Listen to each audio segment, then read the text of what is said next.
Israel Supreme Court has ordered Prime Minister Benjamin Netanyahu to remove a senior minister of his newly formed government over a past criminal conviction. The minister in question is Netanyahu's Health and Interior Minister, Aryeh Deri. And in a 10-1 ruling, the Supreme Court said that the Prime Minister must remove Deri from his position.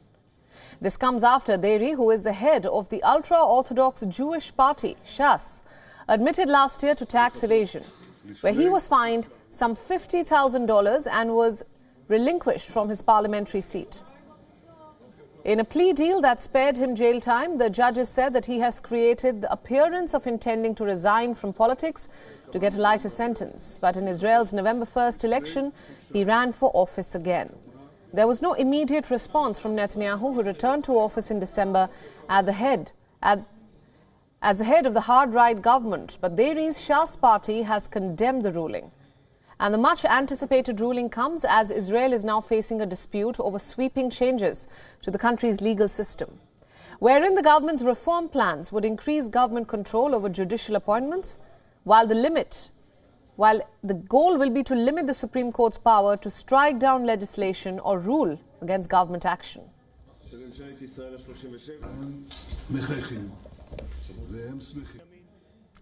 And for more on this, we are now being joined by our correspondent Jody Cohen from Renana. Jody, thanks for joining us. Now, can you tell us something about the reactions coming into this ruling and also the implications for the stability of the new Israeli government? Absolutely. Good morning. So the leader of the opposition, Yair Lapid, has said that if Aryeh Deri isn't fired, the government will be breaking the law, and that could lead to a constitutional crisis. Now, Deri's party, Shas, has said that this is a political decision and that the ruling undermines the will of Shas's 400,000 voters in November's election. And Deri himself has suggested that the ruling removes any doubts about judicial overstep.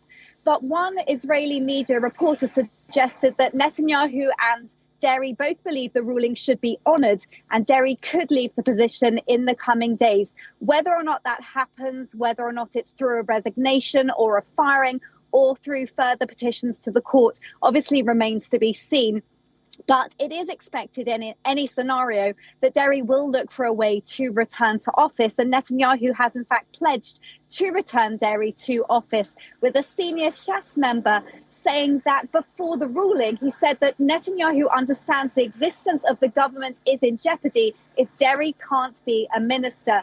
So there are some options that commentators are discussing. For example, former advisor to Prime Minister Bennett, Jeremy Sultan, he has identified a loophole that he says the Parliament could pass a no-confidence motion, swear in a new government, make Deri alternate Prime Minister, even if he only serves in that position for one day, and keep his ministries. And another option being discussed is also that Deri could possibly replace the Knesset Speaker.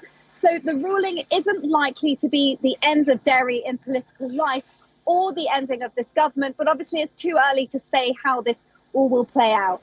Right, Jody, but what does this all mean for the government's controversial judicial reform plan? Are we likely to see a standoff between the government and the court? So remember that before the ruling, Shas had suggested that disqualifying Deri would mean the expedition of efforts to limit the court's power. Now, there were two statements in the court's ruling which were significant. Number one is that they said the appointment was unreasonable in the extreme due to his recent conviction. And the second one was that by becoming a minister, when he had said in a plea deal that he would leave political life, that he broke the legal principle of estoppel. And the result of that could mean that it's likely to speed up the government's entire judicial reform plan and not just the clause that would remove the court's ability to judge the government action as unreasonable. Now, remember, the government feels that the courts have too much power over parliament and government. The opposition would say that this case highlights the need for a judicial overhaul, while the government would say that it dismisses the election result and shows why a rebalance of power is needed. Now, Justice Minister Yair Levin has said that he'll do everything to repair the, quote, injustice.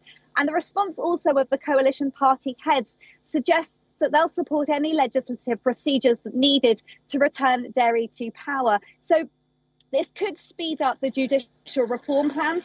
Any process, however, is likely to come up against legal challenges. Right. Jody, thank you so much for all those updates and thanks for joining us on this broadcast. Thank you.